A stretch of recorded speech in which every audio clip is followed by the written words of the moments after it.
Mabuti ang Diyos sa inyo, abutan natin ang Diyos ng isang awit ng pasasalamat.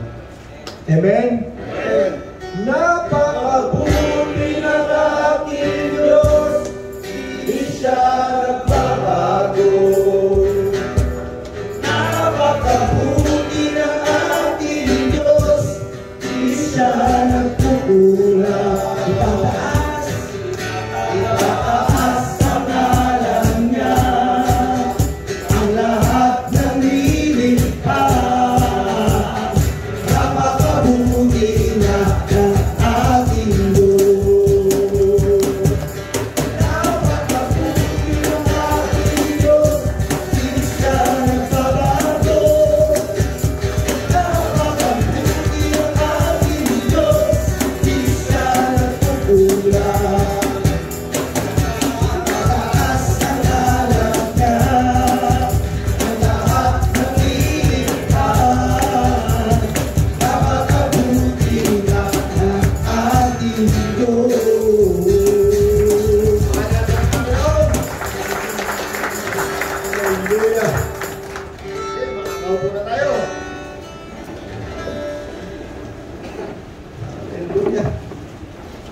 Sa natin ang Bible natin.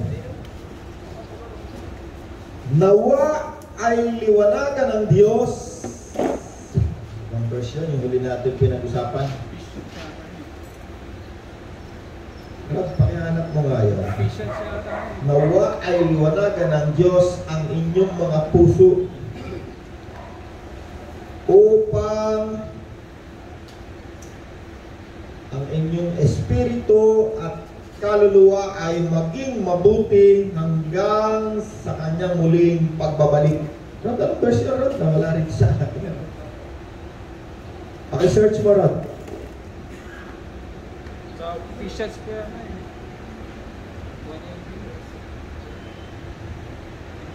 Ito, unang Tesalonica 5:23 hanggang 24.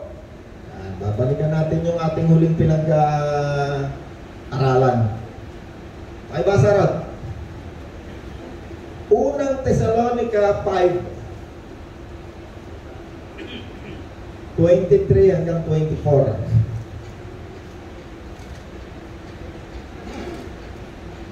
Unang Thessalonica 5:23 hanggang 24. Sige ron. Naway lubusan kayong gawing banal ng Diyos na siyang nagbibigay ng kapayapaan, at naway panatilihin niyang walang kapintasan ang buo ninyong katawan, ang espiritu, kaluluwa at katawan, hanggang sa Ang buo ninyong katauhan, ang espiritu, ang kaluluwa at katawan. katawang laman. Okay, balik tayo dyan. Kasi yan yung ating pinagtapusan eh, no? Ang ating buong pagkatao ay binubuo ng katawan, kaluluwa, at espiritu. Okay. Gawa ulit tayo ng example para tawagin natin itong kaibigan kong pulis. Parang paraiso. Halika, halika. Ay. Ayan, o. Napakahusay na pulis niyan. Pag bumunot ng baril yan, 2 kamay. Pare kung sila. Gagawin natin si pare example, no?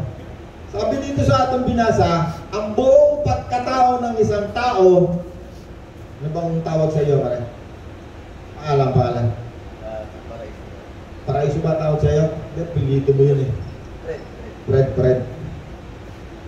Ang bumubuo ng buong pagkatawan ng isang tao, hindi lamang yung katawan ni paring Fred. Meron pa siyang elemento na hindi nakikita. Ano yun? Yung lagi natin pinag-aaralan. Kaluluwa, espiritu. Lagyan natin si parang ng espiritu at kaluluwa para mas maunawaan natin. Sino ba ang pwede? Ready, ikaw.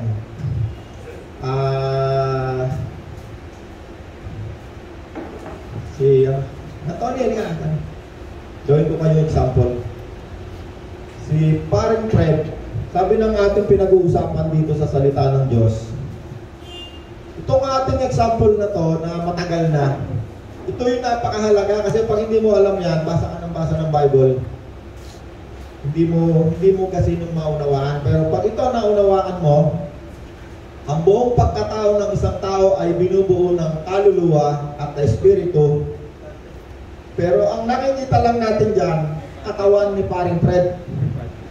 Paring Fred, yung kaluluwa mo at saka espiritu nandiyan sa loob. In example ko lang siya, nilagyan ko sila para mas malinaw. Yung kaluluwa, bahagi yan ng pag-iisip ni paring Fred. No? Kaluluwa. Andyan yan sa loob. Espiritu ni paring Fred, nandyan din yan sa loob. Balik lang ulit tayo para pumasok ulit tayo doon sa mga verse na babasahin ko. Ang isang tao na nilalang ng Diyos, merong kaluluwa, merong espiritu. Gumawa tayo ng 2 halimbawa. Orlan, halika. Dito ka. Ikaw yung pangalawa. Kuha ka ng silya. Doggy, alis ka dyan. Alis. Kumagat. Kaluluwa, espiritu. Boy, halika. Kayong dalawa. Kayo yung kaluluwa, espiritu ni Orlan. Sabi ng verse na binasa natin, itong ating ginagawa, hindi ito isang parang palaro lang. Wait. Kasunod. Hindi ito isang palaro o parang katatawanan. Ito yung ginagawa natin kasi gusto ng Diyos makilala natin sarili natin. Gusto ng Diyos na yung sarili natin, makilala natin, malaman natin, sino ba tayo? Ano ba tayo? Okay. Pantay ang mga. Ang katawan na yan, saan niya nang galing? Yan ay iniluwal ng kanyang ina. Yung katawan. Yung mga katawan natin, galing niya sa ating mga magulang. Ang tawag doon, yung mumultiply tayo. Mumultiply. Nung unang ginawa ng Diyos ang tao, hindi pa ngayon balik tayo sa 2,000 years ago More than 2,000 years, nilalang ng Diyos ang tao. Ang tao, according sa Genesis, ay after na magawa ang lahat ng bagay sa daigdig, nababasa natin lagi yon. Si Adan, ay nilagyan ng Diyos ng Espiritu, hiningahan. Hindi katulad ng mga hayop, hindi yan nilagyan ng Diyos ng Espiritu. Ang meron lang Espiritu ay tao. Okay. Lagi natin nababasa yan sa Genesis. Yung mga hayop, hindi nilagyan ng Diyos ng Espiritu. Baka man yung mga hayop, meron din niyang misang pag-iisip kasi natuturuan yan eh. At training. Meron din silang pag-iisip. Pero wala silang tinatawag na kaluluwa, Espiritu. Wala silang Espiritu. Wala silang Espiritu, hindi katulad ng tao. Ang tao ang pinaka-espesyal na nilalang ng Diyos. At doon sa Genesis, hindi na natin babasahin kasi marami. Pag bumaba ang Diyos dito sa lupa, ang tao ay nakikipag-usap sa Diyos.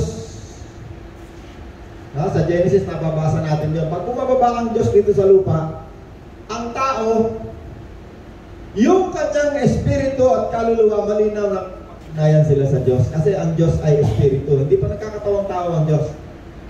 Okay, punta na tayo ngayon. Ngayon na, panahon na natin ngayon. Tao na, tayo na ngayon. Tayong mga tao, ang espiritu natin ay nandidiyan. Nandidiyan sa loob. Ay, basa tayo ng some verse. Sabi sa Thessalonica 5:23, nawa ay lubos kayong gawing banal ng Diyos, na siyang nagbibigay ng kapayapaan, at nawa ay panatilin niyang walang kapintasan ang buo ninyong katauhan, pagkatao, ang espiritu, kaluluwa, at katawan. Okay, Roma 10:17, kaya ang pananampalataya ay bunga ng pakikinig, at ang pakikinig naman ay bunga ng pangangaral tungkol kay Kristo. Ay, tama, no? Paano raw nagkaroon ng pananampalataya? Ang pananampalataya ay bunga ng pakikinig. Bunga ng pakikinig, at ang pakikinig naman ay bunga ng pangangaral tungkol kay Kristo. Okay. Nangaral si... pangalan? Gilbert, nangaral. Okay. Wala pang pananampalataya, ang tamang pananampalataya dumating lamang nung si Kristo ay nagkatawang tao. Kaya pupunta na tayo sa pananampalataya. Kaya ang pananampalataya ay bunga ng pakikinig ng mabuting balita tungkol kay Kristo. Okay. Mayroong isang tao, isinugo ni Kristo, nangaral. Sino ang ipinangaral niya? Si Kristo. Okay. Pero dalawang taong example to, may kaluluwa, may espiritu. Nangaral ng mabuting balita tungkol kay Kristo. Itong isa, tumanggap kay Kristo. Itong isa, hindi. Nung tumanggap siya kay Kristo, ang sabi ron, nagkaroon siyang pananampalataya. Ang tinanggap niya ay si Kristo. Okay. Halika mo na. Ito ang Panginoon. Ito ang Panginoon, ha? Pero bago siya nangaral, wala pa tayo panahon nga, balik naman tayo panahon ng Panginoon. Ang Panginoon, ang Diyos ay nagkatawang tao. Di ba alam nating lahat na siya ay ipinako sa krus, namatay. At nung siya ay namatay, muli siyang nabuhay. 3 araw muli siyang nabuhay. Ayun, pangaral niya. Kasi nangangaral siya tungkol kay Kristo. Yun ang mabuting balita. Si Kristo ngayon, yung katawan ni Kristo na pinatay at muling nabuhay, nandito si Kristo. Dali ka. Ikaw. Dito ba ilalagay ito? Ikaw ang Panginoon, yung katawan ng Panginoon, ha? Wala na dito sa ating panahon ngayon si Kristo. Muli na nabuhay, nasa langit na. Ngayon, kaya lang natin naiisip si Kristo kasi may nagbabalita ng mabuting balita na nangangaral. Sinasabi ng mga ngaral na isinugo ni Kristo. Sabi ng Bible, walang mangangaral kung walang isinusugo si Kristo. Nangaral, ang ipinangaral niya tungkol kay Kristo. Tungkol sa pagsisisi, pagtanggap kay Kristo. Itong isang tao, tumanggap kay Kristo. Pero yung katawan ni Kristo nandun na sa langit, ha? Ang sabi sa Bible, siya yung nakaupo sa kanan ng Ama doon sa langit. Hindi ibig sabihin ng kanan ng Ama, ang Ama ay merong katawan, kasi hindi. Ang Ama, ang ibig sabihin, nakaupo siya sa kanan ng Ama doon sa langit, seat of power. Kasi ang Panginoon, bago siya umakyat sa langit, sabi niya, ibinigay na sa akin ang lahat ng kapangyarihan sa langit at sa lupa. Okay, nangangaral siya ngayon, pinangangaral niya si Kristo. Merong tumanggap kay Kristo. Ang tinanggap ni Paring Fred, hindi katawan ni Kristo, espiritu ni Kristo. Nagsisi si Paring Fred, nalaman ni Paring Fred na siya ay isang makasalanan, humingi ng tawad, binayaran ng Panginoon ng kanyang kasalanan, tinanggap niya si Kristo sa kanyang puso. Ito ngayon si Kristo, tinanggap ni Paring Fred. Andiyan niya, kasama ng kanyang espiritu. Andiyan niya lahat sa katawan na yan, ha? Andiyan niya lahat. Kumuha ka ng upuan mo para hindi ka maan. Ang espiritu ni Kristo, ikaw ay nangipag-isa kay Kristo. Itong isa na to, tumanggap kay Kristo. Yung sample lang to, ha, Arlana? Sample, para mas maanuhan natin ang sarili natin. Malaman natin ang ating buong pagkatao. Kasi yan ang dahilan bakit ang Panginoon nangangaral dito sa mundo. Para makilala natin ang Ama, makilala rin natin ang sarili natin. Nang sa ganoon, kasi ang isang tao, kapag hindi niya kilala ang kanyang sarili, kung ano lang yung datnan niya sa mundong ito, kung ano yung ginagawa ng mga tao sa paligid niya, yun din ang gagawin niya. Pag hindi niya kilala sarili niya. Kung dumating ka doon sa nadatnan mong mga tao sa paligid mo, eh, ganun ang ginagawa, ganun din ang gagawin mo. Kaya masama yan, kaya mabuti. Ngayon, sabi ng Diyos, meron palang isang bagay na itinakda ang Diyos para gawain ng kanyang mga nilikha na tao. Ano yun? Naghanda ang Diyos para sa mga tao na gumawa ng kabutihan. Yun ang isang rason bakit ang mga tao nilikha ng Diyos, para gumawa ng mabuti. Hindi para gumawa ng kasamaan sa kapwa niyang tao. Yun ang isang dahilan bakit ang Diyos lumikha ng tao, para sila ay gumawa ng mabuti. Kung napabasahin yung mga verse, may mga verse yan dito. Okay. Dalawang tao, itong isang tao, hindi tinanggap si Kristo, siyempre, wala si Kristo. Ito naman isang tao, tumanggap kay Kristo, kasama niya si Kristo. Siya ay nakipag-isa kay Kristo. Binayaran ang kanyang mga kasalanan. Okay. Pag yan ay hindi nawala sa isip mo, every time babasa ka sa Bible mo, makikita mo, lahat ng makikita mo maglilinaw lang dyan, lahat ng binabasa mo. Sige, saan ko lang nga babasa tayo, ha? Roma, basahin mo Rod, ikaw tagabasa ko. Roma 8:11. Roma 8:11.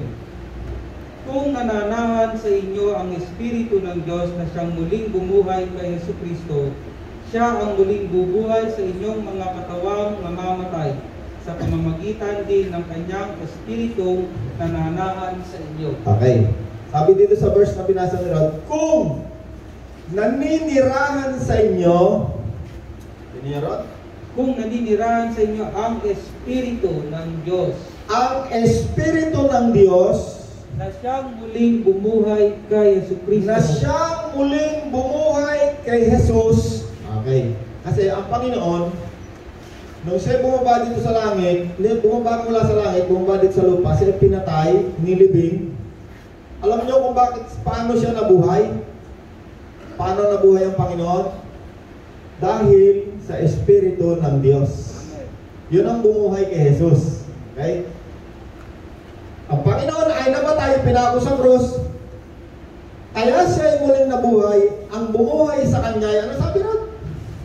Siya ang muling bubuhay sa inyong mga katawang mamamatay. Kung naninirahan sa inyo ang Espiritu ng Diyos na siyang bumuhay kay Jesus, siya rin ang muling bubuhay sa inyong mga katawan na mamamatay.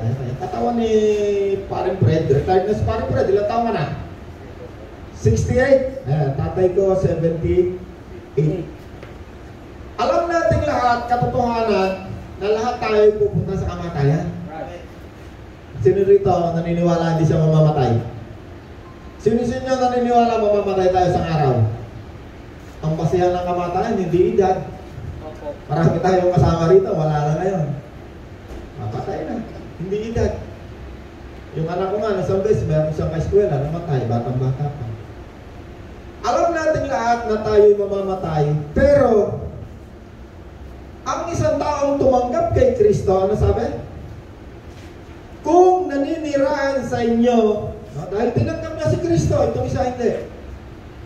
Kung naninirahan sa inyo ang Espiritu ng Diyos na siya ring bumuhay kay Jesus, bakit sinabing naninirahan sa inyo ang Espiritu ng Diyos na siya ring bumuhay kay Jesus? Kasi ang Panginoon, nung siya mag-umpisa ng ministeryo dito sa lupa, nung siya nagpabautismo kay John the Baptist, kasi sabi ng Diyos kay John the Baptist, ang makita mo na bumaba ang Espiritu ng Diyos sa anyong kalapati, siya ang anak ng Diyos. Actually, kasama na ng Panginoon ang Espiritu ng Ama. Noon pa man, pinakita lang yung kay John the Baptist kasi yun ang palatandaan para makilala ni John the Baptist kung sino yung mababaptize sa Espiritu Santo. Okay? Ang Ama, ang Espiritu ng Ama, nasa tiyan pa lang ang Panginoon, wala pa. Sa Genesis, magkasama sila ang gumawa ng daigdig. Siya yung tagapagsalita ng Diyos, magkaroon ng ganito, magkaroon ng lahat ng bagay na nilikha. Salita lamang, nililikha nila ang lahat ng bagay, hindi kailangan ng katalinuhan o factory o kung sino man. Ang Ama at ang Panginoon laging magkasama, hindi yan naghihiwalay kailanman. Nagkatawang tao ng Panginoon, magkasama sila, hindi naghihiwalay. Hanggang ngayon, sa langit, sila magkasama, yung katawan. Andun sila. Ngayon, nung tumanggap yung isang tao kay Kristo, ang tinanggap niya ay Espiritu ni Kristo. Yung Espiritu ni Kristo, laging magkasama yan, Espiritu ng Ama. At yan din ang bubuhay sa katawan ni Paring Fred o sa katawan ko kapag ako'y namatay na. Bakit? Kasi kasama niya si Kristo. Pero itong isang tao, hindi kumilala kay Kristo. Bakit? Sapagkat ang kanyang pag-iisip ay binulag ng Diyos ng kasamaan sa daigdig na ito. May mga verse tayo na rin, pero hindi na natin basahin lahat. Ang dami na. Okay. Unang Korinto 2:14. Ang taong, basahin mo ron, hindi nagtataglay,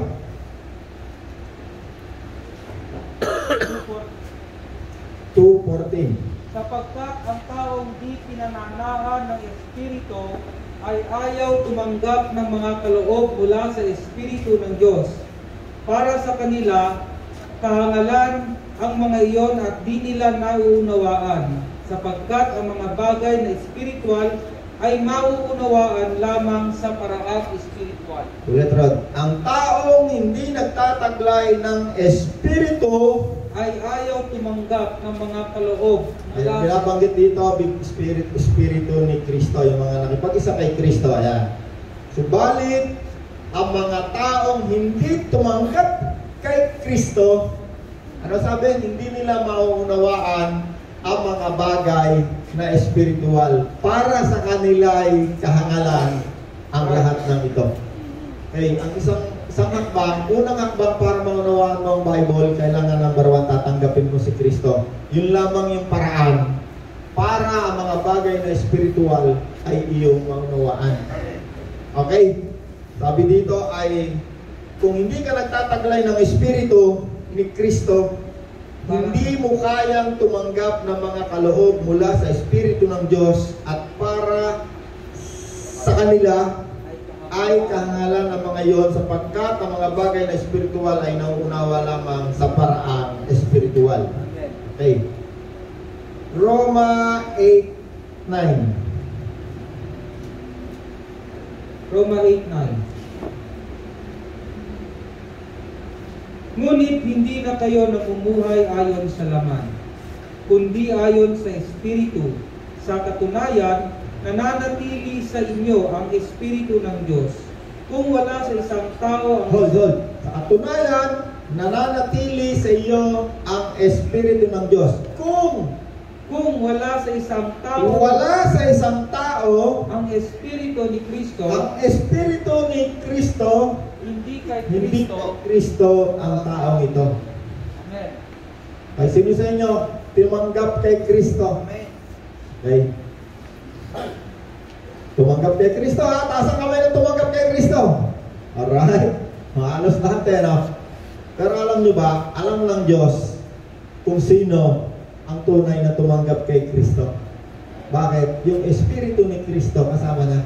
At yan ay hindi natin lahat nakikita. Ang nakakakita lamang dyan sa Espiritu na yan, na tinanggap ng isang tao, number 1, ang Diyos. Number 2, alam niyo kung sino nakakakita dyan sa Espiritu na yan na tinanggap na isang tao? Yung mga demonyo. Yung mga espiritu na naririto sa mundong ito. Sabi ng Bible doon sa espiritu, sa evil spirit, na parito sila upang ang mga tao ay saktan, pagnakawan, dayain, patayin. Example natin yan, may mga verse tayo dyan na nakaraning ko, ang dami tungkol sa mga evil spirit. Yung iba sumasapi, yung iba namomoses. Yung mga espiritu na naririto, kumisan nananakit yan. Nananakit yan. Kaya nga ang dami pumupunta sa mga albularyo, hindi nila alam kung anong gagawin nila sa mga sakit nila. Ano tayo na, ang dami. Punta ka sa mga albularyo, nakapila mga tao. Grabe. Bakit? Ang mga espiritu ng demonyo talagang nananakit. Ano pa ang trabaho ng demonyo? Magnakaw. Yung trabaho ng demonyo, magnanakaw. Magnanakaw yan. Sinong nanakawan yan? Mga tao. Eh, ano ba mangyayari? Pag ninakawan ka, pag ninakawan ka, ano ba? Yung bahay mo, ninakawan ka, ano mangyayari? Malulungkot ka, saka malaki na mawawala sa'yo. Alam mo naman natin kung anong ginagawa ng magnanakaw. Malaki mawawala sa'yo. Pero ang demonyo, pag yan yung nagnakaw, siyempre, ang magnanakaw, hindi naman yan sasabihin siya, ay, mamayang gabi ako magnanakaw. At hindi mo rin alam na ninanakaw. Paano nagnanakaw ang diablo? Lagi ko sinasabi, very simple. Sa pamamagitan ng paggawa mo ng kasalanan o kasamaan, ikaw ay nananakawan ng diablo. Lagi kong example yan. Yung mga basic lang na kasalanan. Sugal, inom, sigarilyo, babae, bisyo, drugs. Simple, very simple lang. Alam mo, ang sarap niyan. Every time na nandiyan ka sa kasalanan, ang ginagawa ng diablo sa iyo, ikaw ay ninanakawan. Very simple lang, sigarilyo. Kano sa sigarilyo kayo, Edwin? 8, 10 na. 10 na. Ako dati naninigarilyo, para ikaw naninigarilyo ka siguro. Ako naninigarilyo ako dati. Dumating ako sa isang ganon, isang pakete pa tawag na. Isang kaha. Ang sigarilyo mo kung hindi Hope, Philip, pag may pera, Philip. Medyo mahal yung Philip eh. Hope, mura yun ng araw eh. Di ba lang, meron na niyan ngayon eh. 10 piso ngayon, silpin mo, kung 10 lang ang sinisigarilyo mo, 10 times 10, 100 piso ninanakaw sa yung demonyo, wala kang alam. Bakit ko lagi sinasabi yan? Kasi ang Panginoon, ang tawag sa kanya liwanag, siya ay magpapaliwanag ng iyong madilim na pag-iisip para hindi ka manakawan ng diablo. Pag ang isip mo lumiwanag, no, katawan, kaluluwa, andyan yung isip, andyan ngayon si Kristo. Sabi doon sa binasa natin kanina, ang isang bagay na espiritual, hindi yan mauunawa ng isang taong wala si Kristo. Para sa kanya ay kahakalaan ang lahat ng ito. Kaya siya, tuloy kung si Orlan drug dealer, sigarilyo, babae, hindi niya maunawaan yan. Tuloy-tuloy lang niya gagawin yan. Bakit? Lahat ng pinapaliwanag ni Kristo, hindi niya naunawaan. Bakit? Ang nakakaunawa lamang niyan, yung isang taong tumanggap kay Kristo. Kaya yung taong tumanggap kay Kristo, nagbabago. Nakita niya nagbabago. Amen. Ako nagbago ako eh. Bakit? Mula nung tinanggap ko si Kristo, nagpapaliwanag. Every time magbabasa ako ng Bible, nakakaunawa ako ng napakaraming bagay. naunawaan ko yung sarili ko, naunawaan ko yung Diyos, naunawaan ko yung bagay sa daigdig. Kaya ano naging resulta? Sabi ni Kristo, ako'y naparito upang ang mga tao tatanggap sa akin. Sabi niya, number 1, bibigyan ko ng kapayapaan. Amen. Number 2, bibigyan ko yan ng buhay na masagana. Amen. Paano sasagana ang buhay ng isang taong tumanggap kay Kristo na dati ay isang basurero, isang hindi makabili ng brief, butas-butas? Ang dami kong nakikita ganun tao. Sapagkat ang mga taong ito ay pinapahirapan, ninanakawan sila, saktan ng demonyo, wala silang alam. Kaya ang Panginoon, ang Diyos, naawa sa mga tao, nagsusugo yan ng mga taong mangangaral. Isa na ako doon. Kaya ako nangangaral every Monday kahit na tayo oras na trabaho. Sige, mag-ano muna tayo every Monday. Bakit? Kasi yun ang ministeryo ng isang taong tumanggap kay Kristo. Ayan, papasok na tayo dyan. Ministry of the Spirit. Ikalawang Korinto 3:8 hanggang 18. 3:8 to 18. Gaano pa kaya ang kaluwalhatian ng paglilingkod ayon sa Espiritu? Teka, uro mo pa 7. Sa English dyan, meron ng Ministry of the Spirit. Sige, sa Tagalog lang. Nang ibigay ang kautusan ng kaupit sa mga tapyas na bato, nahayag ang kaluwalhatian ng Diyos.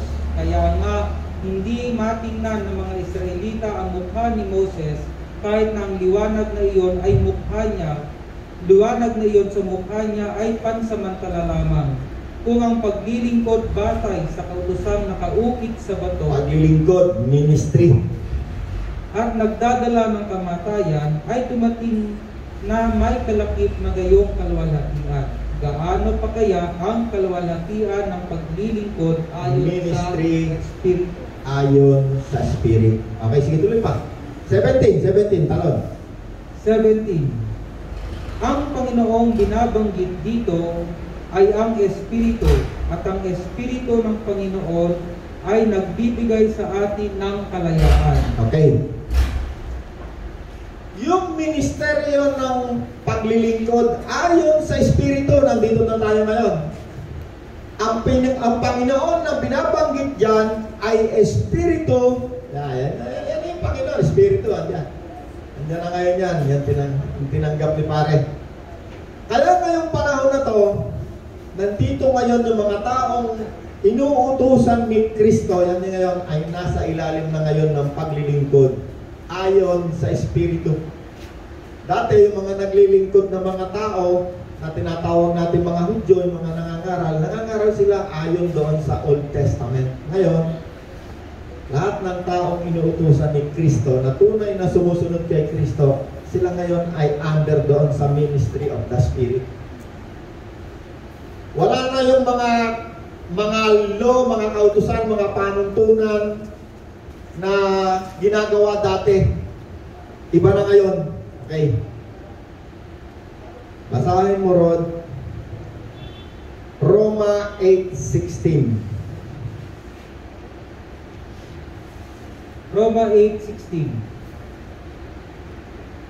Ang Espiritu ang nagpapatotoo, kasama ang ating Espiritu na tayo'y mga anak ng Diyos.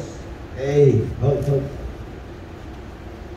Ang Espiritu ni pare ang nagpapatotoo kasama sino kasama? Espiritong malaki at Espiritong maliit.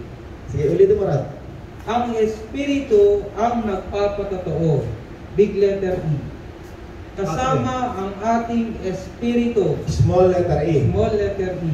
Na Na tayo'y tayo'y mga anak ng Diyos. Mga anak ng Diyos. Ngayon, si pareng Ed, Fred, tumanggap kay Kristo. Si Orlan, example lang to Orlan, hindi ito, example lang. Para maunawaan natin, anong kalalagayan ng isang taong tumanggap kay Kristo at hindi tumanggap kay Kristo. Pagbasahin mo yung Bible, malimit nagsasalita ang Panginoon, ang kinakausap niya ay Espiritu ng taong ito. Right. No? Pag tayo nakatingin lang tayo sa laman, wala sa isip natin yung Espiritu, kaluluwa. Marami na mababasa sa Bible yung maintindihan. Tama po. Ang salita ng Diyos ay napakatalas. ito'y naghihiwalay sa kaluluwa, espiritu. Kaya niyang paghiwalayin. Ibig sabihin, kung wala ang salita ng Diyos, hindi mo malalaman meron kang kaluluwa, meron kang espiritu. Kaya niyang ihiwalay. Ang salita ng Diyos ay napakatalas, kaya rin niyang ihiwalay ang espiritu ng Diyos, ay espiritu ni Kristo, espiritu ng tao. At yan ay mauunawa lamang ng isang taong merong espiritu ni Kristo, yung tumanggap kay Kristo. Ang isang taong wala ang espiritu ni Kristo, kailanman ang mga bagay na espiritual hindi niya kayang unawain.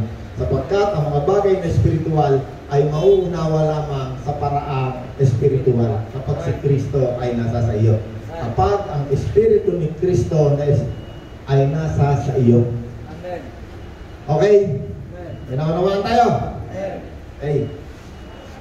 Tana tayo sa kung paano natin tinanggap si Kristo. Paano ang espiritu ni Kristo ay pumunta sa atin. Efeso 1:13. Saan mo rin?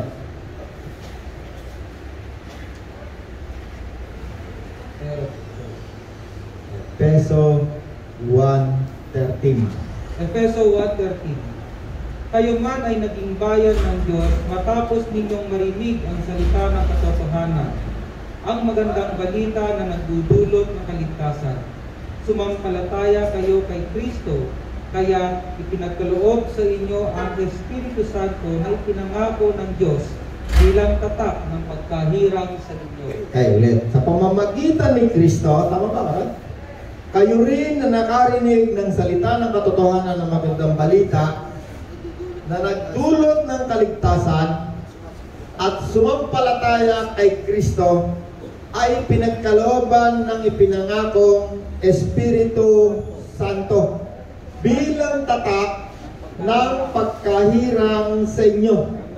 Ang Espiritu ang katibayan na makakamit natin ng lubos ang lahat ng pangako ng Diyos sa atin.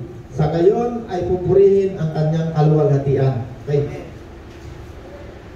Yung tumanggap kay Kristo, ano sabi? Pinagkalooban. Sa paano pinagkalooban?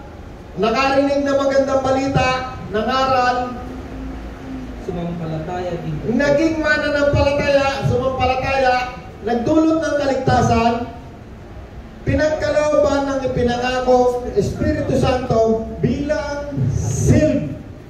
Simbolo. Nilagyan ng tatak sa abogado, yan yung ginagano, seal. Di katunayan na ikaw ay tunay na tumanggap. Okay, kaya tinatanong ko, sino sa inyo ang totoong tumanggap kay Kristo? Lahat tumaas ang kamay. Lahat tumaas ang kamay. Ano? Wala akong nakita, hindi. Oh, sino sa inyo tumanggap kay Kristo? Oh, lahat tumanggap kay Kristo. Pero sabi ko kanina, ang tunay na tumanggap kay Kristo, ang Diyos lang nakakaalam. Amen. Maaaring lahat tayo tumaas, pero si Jeff, baka tinaas lang niya kamay niya. Pero totoo, hindi. Paano mo malalaman ng isang tao ay tunay na tumanggap kay Kristo? Number 1, sabi dito sa binasa natin, sila ay pinagkalooban ng Espiritu Santo. Yung tunay, Espiritu Santo. Kaya ang tawag sa kanya ay Santo. Actually, yung Santo, hindi yan yung tinatawag na Trinity, ikatlong Diyos. Yan ay pangalan lamang kung ang Espiritu bang ito'y masama o mabuti. Evil or good. Dalawa lamang uri na Espiritu meron sa mundo ito. Lagi ko sinasabi sa inyo. Kung hindi evil, holy. Tinatawag siya. Nilagyan siya ng pamagat na itong Espiritu na tinanggap niya na Espiritu ni Kristo na hindi nakikita, ito'y holy. Dahil yan ay holy, mabuti, itong katawan na to, dating masama, ngayon, magiging holy. Magiging mabuti. Ayaw na niya ng kasamaan. Ang palatandaan ng isang tao ay tumanggap kay Kristo. Yung tunay na tumanggap, pag gagawa ng masama yan, ayaw na niya. Pero hindi ibig sabihin, perfect na yan, angel na, hindi ibig sabihin gano'n. Nandun pa yan sa tinatawag na proseso. merong mabilis ang proseso. Ngayon, walang hiya, demonyo. Bukas, mabait na, hindi na niya ginagawa yung kanyang mga kademonyohan. Bakit? Tinanggap si Kristo, ang tawag, Holy Spirit. Meron na matagal ang proseso, katulad ko, siguro mga ilang taon. Tinanggap ko na si Kristo. Pag-alis nung nagtuturo sa amin ng Bible study, kuha uli yung beer, kuha uli yung ginagawa naming alak. Pero meron ng pagkakaiba. Ayaw na ng katawan ko. Amen. Pero hindi ko pa mabago kasi hindi ko pa kasi nung naunawaan. Nandun pa ako sa proseso na ako'y tinuturuan ni Kristo. Right. Marami pa rin akong ginagawa na hindi ko pa maunawaan yung sarili ko. Bakit ngayon? Dati sarap na sarap ako. Pero ngayon, nung tinanggap ko si Kristo, every time na gagawin ko, meron nang pumipigil sa loob. Ang tawag doon, yun yung Holy Spirit na kasama ng Espiritu ng isang tao. Amen. May naunawaan tayo? Amen. Pero yung isang taong hindi tunay na tumanggap kay Kristo, kahit gumawa ng kasamaan yan, magpapasasa yan. Ang tawag doon, pasarap pa rin ng pasarap yan. Yan yung halimbawa natin, yung isang taong nakarating doon sa daigdig ng patay. Si Lazaro napunta sa piling ni Abraham, yung isang hindi nakinig sa salita ng Diyos, hindi tumanggap, hindi nakinig sa ipinangaral, pumunta sa daigdig ng patay, at nung siya itatapon na sa impyerno, nagsasalita pa rin siya, "Pabalikin mo po ako, marami pa akong kapatid, ayaw kong mapunta sa lugar na to, mainit dito." Mainit. Ayaw ko rito, meron pa akong 5 kapatid, sabi niya, nasa impyerno na ha, kunwari, namatay na to. Ang sagot sa kanya ng kausap niya, "Hindi mo ba alam na ikaw na sa daigdig, ikaw ay nagpasasa?" Sabi niya, "Hindi, pabalikin mo ako." Sabi nung kausap niya, "Nandoon yung mga sinulat ng mga propeta, hayaan mo sila doon makinig." "Hindi, pabalikin mo pa rin ako. Kahit ikaw ay bumalik, hindi ka pa rin nila pakikinggan." Right. Okay? May naunawaan tayo? Sa kalalagayan natin? Yung dalawang example na yan, lahat tayo nandyan. Hindi ko alam kung sino sa atin ang nandito, sino sa atin nandun.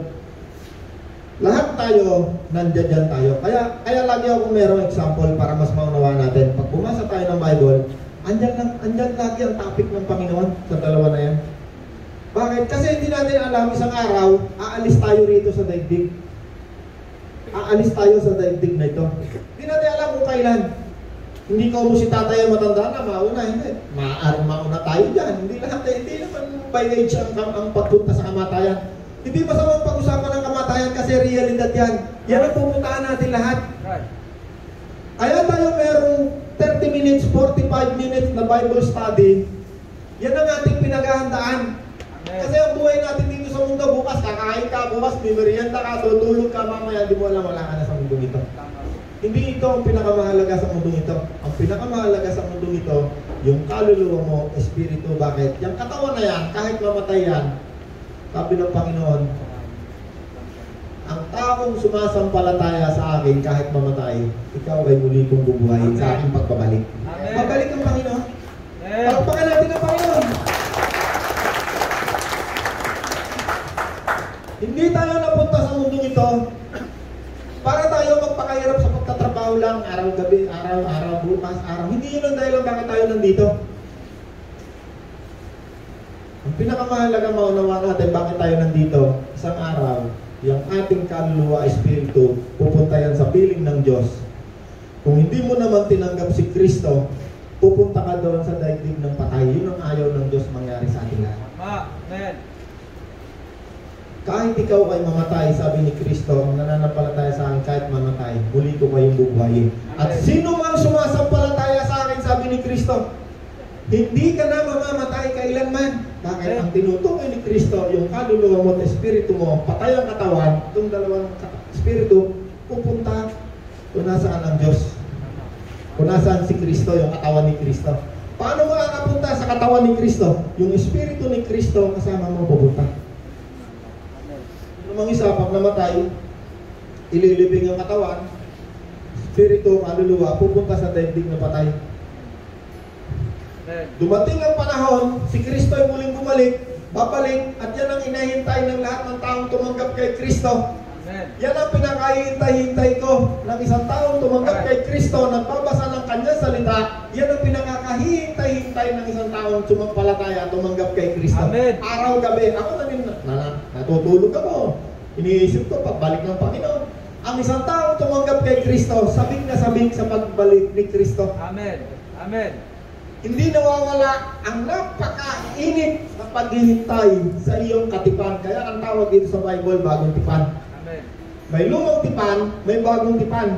Yung taong tumanggap kay Kristo, ikaw ngayon ay nasa ilalim ng bagong tipanan. New Covenant. Kaya yung building natin nakalagay, New Covenant. Merong pakikipagtipan muli ang Diyos, ang Panginoon sa mga tao.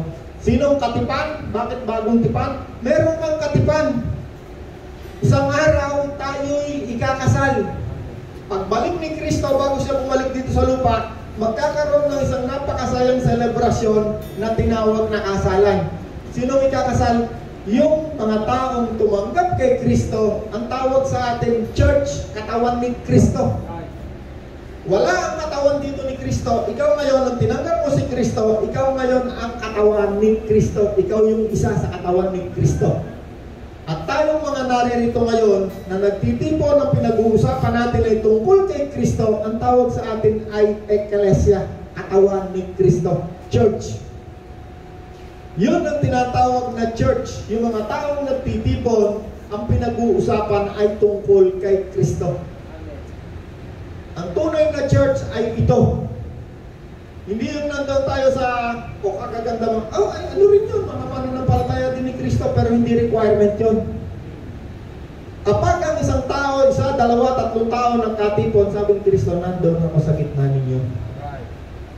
Ang tawag sa inyo ay church.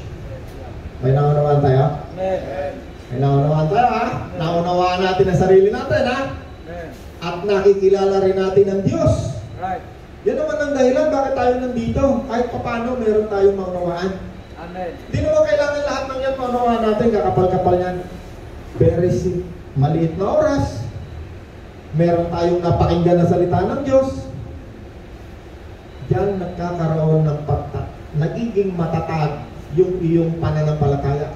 Once tinanggap mo si Kristo, ang tawag sa iyo ay mananampalataya ni Kristo. Sa English, believer of Christ. Yung isang tao, tumanggap kay Kristo, ako'y katawan din ni Kristo, believer ako ni Kristo, ang tawag ko sa iyo ay kapatid kay Kristo. Kaya nagkatawagan sila magkakapatid sapagkat sila ay mayroong isang espiritu na nasa sa kanila. Kaya nagtatawagan sila brother. Yung hindi tumanggap kay Kristo, dahil hindi naman niya nakikita na si Kristo ay narito, tayo brother pa rin. Pero meron hindi tunay na brother, meron tunay. At hindi yan nakikita ng ating mga mata. Nananawa tayo? Kaya yung isang tumanggap kay Kristo, pag yan ay nagbasa ng Bible, madali siyang makaunawa. Bakit? May nagtuturo sa kanya. May nagpapaliwanag. Sino? Yung Espiritu ni Kristo na tinanggap niya, nakasama ng kanyang Espiritu. Right. Amen. Okay? Tinan mo pa natin, no? Balik tayo konti. Paano natin tinanggap ang Espiritu Santo, no? Corinto 1:14. Peso 1:13 hanggang 14 pala. Rod, 14 na binasa mo na pala. Gawa 10:44, Rod. Tingnan natin paano unang bumaba tinanggap ng mananampalataya ang Espiritu Santo. Gawa 10:44. Nagsasalita pa si Pedro nang bumaba ang Espiritu Santo sa lahat ng mga nakikinig. Alright. Isinugo yung mga ngaral, pangalan niya Pedro, nangaral. No? Dahil siya sinabi ng Panginoon, pumunta ka dyan sa bahay ni huwag kang matakot, kahit mga Gentile yan, pumunta ka. Kasi mula ngayon, pupunta na kayo sa Hentil. Kasi yung mga Hudyo, hindi nga nila tinanggap si Kristo, kaya nga pinatay. Ang tawag sa atin mga Hentil. Nung unang nangaral si Pedro sa mga Hentil, Hentil to, Hentil tayo, huwag natin itutulad ang sarili natin sa Hudyo. Sabi ni Apostol Pablo, ano ba pagkakaiba ng Hudyo at hindi Hudyo? Napakadami. Una, ang mga Hudyo, yan yung pinagkatiwalaan ng salita ng Diyos kasi ang Panginoong Hesus isang Hudyo. Kaya hanggang ngayon may gera doon, hindi nawawala gera doon. Pinag-aagawan yung lugar kung saan ang Panginoon ay pinanganak. Meron doong gera, may nag-aagawan doon ng mga relihiyon. Relihiyon actually ang gera doon. Relihiyon ng Muslim, relihiyon ng Kristiyano, at relihiyon ng mga Hudyo. Tatlong mga relihiyon na nagkakagulo. Yung mga leader ng mga nanggigera na yan, akala lang natin, ako yung bansang yan, ang lakas niya, nanggigera, nananakot yan. Pag yan ay inugat mo, ang amo niyan, puro puno ng mga relihiyon. Si Hitler, nakaluhod yan sa Santo Papa ng Espanya, ng Italy, nakaluhod yan, ang daming picture niyan. Ang amo niyan, mga puno ng relihiyon. At demokrasya, nakaluhod yan sa mga barnagyan, yung mga ano-anong religion. Ang Muslim, alam natin kung ano ng Muslim. Naghihiwalay ang lahat. Nandyan sa tinawag ng Diyos si Abraham. Nanganak si Abraham. Sino ang anak ni Abraham? Si Isaac. Hindi, ang una niyang anak, Ismael. Yan yung puno ng mga Muslim. Si Isaac, yan yung puno ng mga Hudyo. Tayo namang mga Kristiyano, naniniwala tayo doon sa Hudyo kasi si Kristo isang Hudyo. Isang ugat lang lahat tayo, kaya ang tawag kay Abraham dito sa Bible, si Abraham ang ama ng lahat ng pananampalataya. Kaya tayo, kapag tayo sumampalataya kay Kristo, ang mga pangako ng Diyos kay Abraham, sa isang taong tumanggap kay Kristo, diretso sa'yo. Kung sinabi ng Diyos kay Abraham, ikaw ay pagpapalain ko Abraham, ang pagpapala, diretso rin sa'yo. At yun ang mga sumpa na inilagay ng Diyos doon sa lumang kautusan, dito sa mga hindi tumanggap kay Kristo, diretso din naman dito. Pero yung pagpapala, diretso dito sa tumanggap kay Kristo. Amen? Oras na rod. Meron pa? Okay, isa na lang. Hindi na lang. Yun na lang. Okay. Tungkol muna tayo doon sa pagtanggap sa Espiritu Santo. Paano natin tinanggap para sa mga hindi. Galatia 3:2. Basahin mo rin. Galatia 3:2. Sabihin nga ninyo, tinanggap ba ninyo ang Espiritu sa pamamagitan ng mga gawa ayon sa kautusan o sa pamamagitan ng inyong pananalig sa inyong narinig tungkol kay Kristo? Alright, Tagalogin. Okay, Tagalog na nga pala yan. Paano nyo ba tinanggap ang Espiritu Santo? Sabi dyan, hindi ba ito'y dahil sa inyong pananampalataya? Dahil sa inyong narinig? Okay, ano yung narinig? Mabuting balita. Okay, 5. Ulit, Rod. 5. Bakit ipinagkaloob sa inyo ng Diyos ang Espiritu? Bakit siya gumagawa ng mga himala? Dahil ba sa inyong mga gawa ayon sa kautusan o dahil sa inyong pananalig sa inyong narinig tungkol kay Kristo? Okay, bakit? Paano nyo ba tinanggap ang Espiritu Santo? Hindi ba ito'y dahil sa inyong narinig? Nang kayo'y sumampalataya tungkol sa mabuting balita? Okay. 14. Ginawa ito ni Kristo upang ang mga pagpapalang itinangako ng Diyos kay Abraham ay makamtan din ng mga hentil. Ng mga hentil. Okay? Sa pamamagitan ni Kristo Jesus. Sa pamamagitan ng pananalig sa Kanya ay matatanggap natin ang Espiritu itinangako. Sa pamamagitan ng pananampalataya ay matatanggap natin ang pangako. Amen. Ano ba ang pinangako kay Abraham? Ang pinangako ng Diyos kay Abraham, ang pinaka-ultimatum, banal na Espiritu. At ang banal na Espiritu na yan ngayon dito sa atin, yan ay matatanggap natin. Tayo mga hentil, ang sabi rito, specified ito, para sa mga hentil, iba sa mga Hudyo. Ang mga Hudyo, nung panahon ng Panginoon, merong dilang apoy, na lahat ay tumanggap. Sa panahon natin ngayon, matatanggap natin natin ng Espiritu Santo sa pamamagitan lamang ng pananalig, pananampalataya, pagtanggap kay Kristo. Pag ikaw ay sumampalataya, ang Espiritu Santo ay natatanggap ng isang tao. Amen. Kaya sabi ni Apostol Pablo, hindi niyo ba alam na ikaw ay tirahan, templo ng Espiritu Santo? Kaya ang katawan na yan, hindi mo na pwedeng gamitin at huwag mo nang gamitin sa paggawa ng kawalangyaan, lalo-lalo na sa pakikipag-asawahan sa hindi mo asawa. Napakahalaga na yung katawan na yan ay hindi makontaminate ng napakaraming kawalangyaan. Bakit? Isang araw, kung paano si Kristo merong katawan, yan ay sasama kay Kristo. Kasama ng Espiritu, kaluluwa, katawan. Magiging kasama ni Kristo. May naunawaan tayo?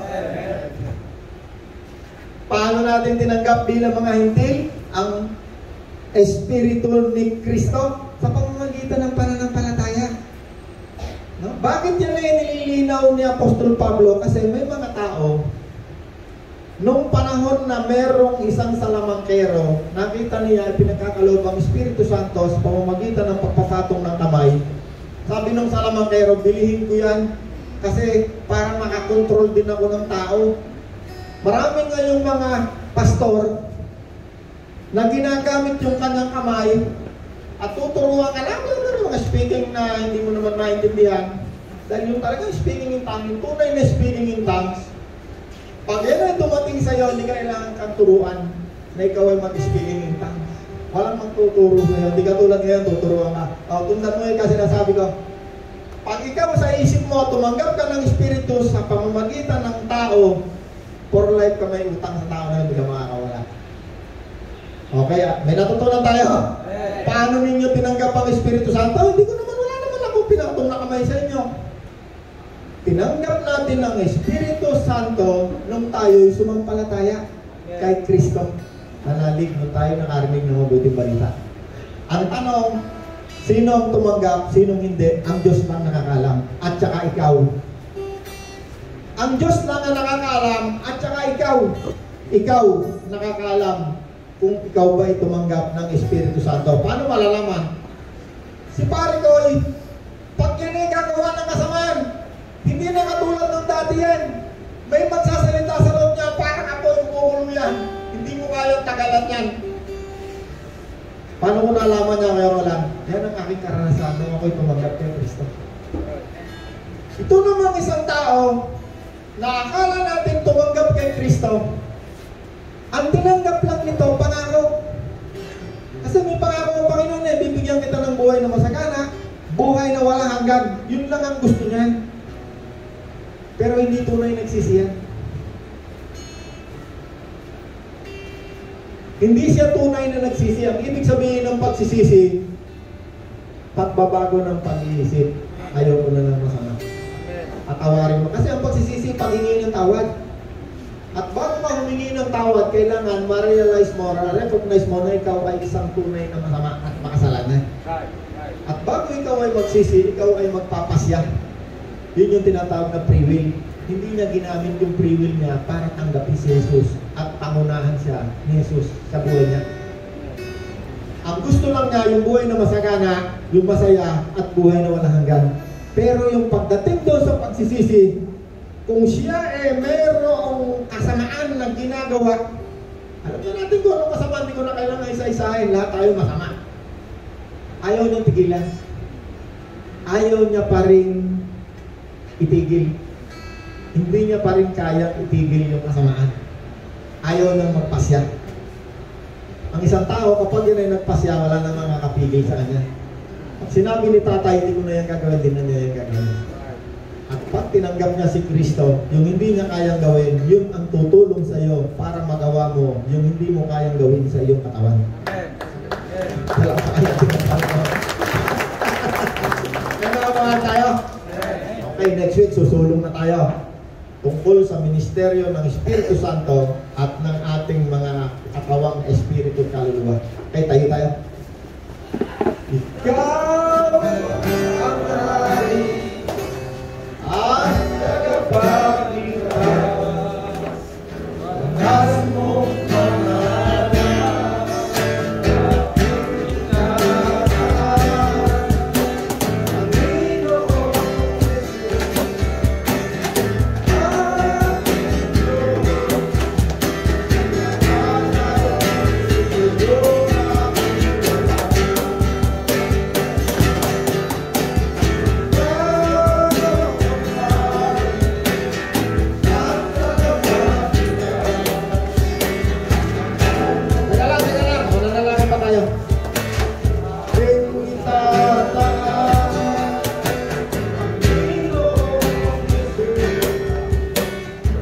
Tingnan niyong kamay. O Diyos na mabuti, gumawa ka po ng mga himala sa aking buhay. Sinasamba ka po namin ngayong umaga. Sa pangalan ni Jesus. Amen.